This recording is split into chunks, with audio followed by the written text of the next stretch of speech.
Thanks for staying with us. Now, it has been described by some as a mouth-watering deal, one that will transform the landscape of the country if it is fully rolled out. I'm talking about the Akufo-Addo administration's $2 billion bauxite for infrastructure agreement with China's Sinohydro. The Chinese company has agreed to build bridges, roads, hospitals and housing. In return, Ghana undertook to repay the Beijing-based company with the proceeds of refined bauxite sales from a plant that is due to be commissioned and completed within 3 years. Whilst government says it is a barter agreement, the NDC minority in parliament insists it is a loan and has petitioned the International Monetary Fund over the matter. Well, policy think tank IMANI Ghana has been analyzing the agreement, and the analysis revealed Ghana and Sinohydro plan to enter into a loan agreement at some point in time. President of IMANI Ghana, Franklin Cudjoe, joins us now live from his office to throw more light on their analysis. Good evening and welcome to the show. Good evening, madam. I'm not in the office.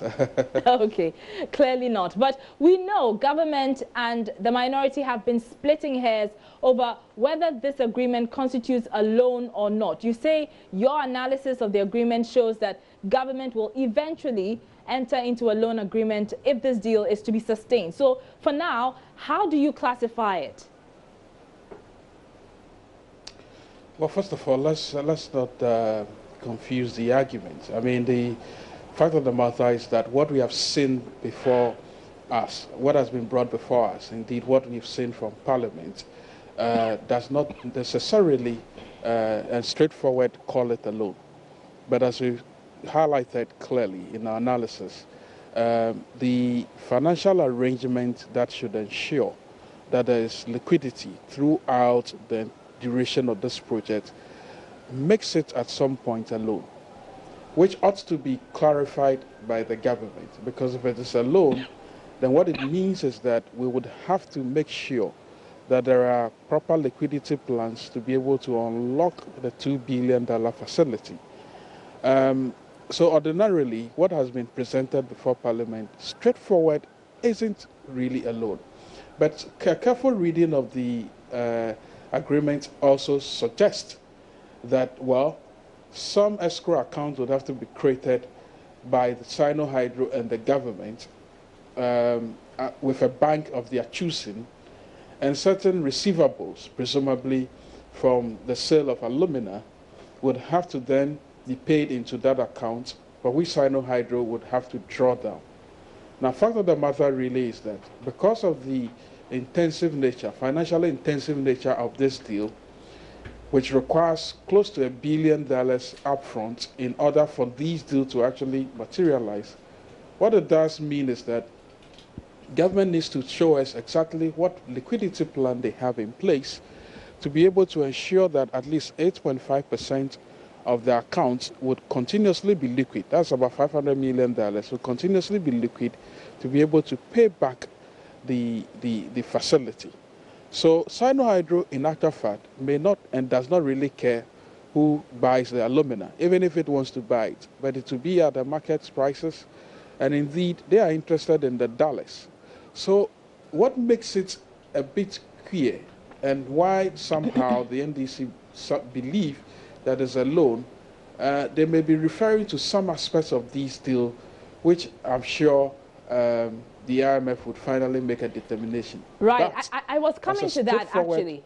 I was actually coming to that, Mr. Cudjoe. In your analysis, you say the whole bauxite element in the deal is incidental, and that Sinohydro, like you indicated, expects to be paid in hard currency whether or not Ghana mines any bauxite and whether or not it refines any portion that it has even mined. So explain this position to us. Well, because of the way the deal has been structured, and you know, typically that is how these commodity-backed deals are arranged, really. Once you enter into these kinds of agreements, what it means, what the Sinohydro in this case actually needs is money. They want to be sure that there's enough money in the kitty to be able to finance their operations. Are you getting the point? Which is why they have agreed within the agreement that, look, you've got to set up an escrow. Receivables, whether be it from alumina or aluminium, and the Chinese, by the way, are not interested so much in aluminium, but alumina, and they don't care who you sell it to, by the way. But they say that whatever receivables you get must be paid into the escrow account at a predetermined bank, and possibly with an understanding that it must be liquid enough to keep the project ongoing. And that's the part that we want government to actually come out clearly, because from the way the agreement has been structured, apart from an MOU which says that we have a deal, the financial arrangement part, which the government has agreed, by the way, to, makes it really a bit complex, and for which we say that at some point down the line, you would have to raise money, because the whole idea really is that after 3 years, there's a grace period. You have to start paying back the facility anyway. So assuming you did not have a proper liquidity arrangement in place and the 3 years expire, what then would you resort to in paying back this facility? So it's a complex arrangement, as the IMF said, but from the document we've seen originally, there isn't a loan agreement, but along the way, government would have to tell us. And we do not know yet. It's possible, because the rate at which, I mean, the confidence with which the government is saying that a part of the money will be unlocked before the year ends makes us believe that there may be something in the offing which would definitely be looking like a loan arrangement or some financial arrangement to start giving some credibility to the deal. So that is why we think that there are still gray areas, there are still matters unresolved that ought to be answered in due course, and probably sooner than later. Now, as I indicated earlier, a lot of the confusion has, arisen as a result of the back and forth between the minority and the government. The minority insisting that it's a loan, government saying no, it's a barter agreement. What should government be shedding more light on to clear, this matter for everyone? Well, you see, at this juncture, the government will say, well, I haven't signed any loan agreement, because truth be told, that is what it looks like, really. But you see, I would think that the minority should rather be interested in the deal down the line, because clearly speaking, for this deal to actually materialize, you need an upwards of about $1 billion to be able to produce almost 1 million tons of bauxite, which would give you the requisite amount of alumina to be sold in order to start, repaying, again, I underline repaying this facility. And that's what they should rather be interested in, and ensure that the government does indeed bring these kinds of agreements to Parliament, or for the requisite parliamentary committees to actually sanction it. I think that is the way we think this should proceed.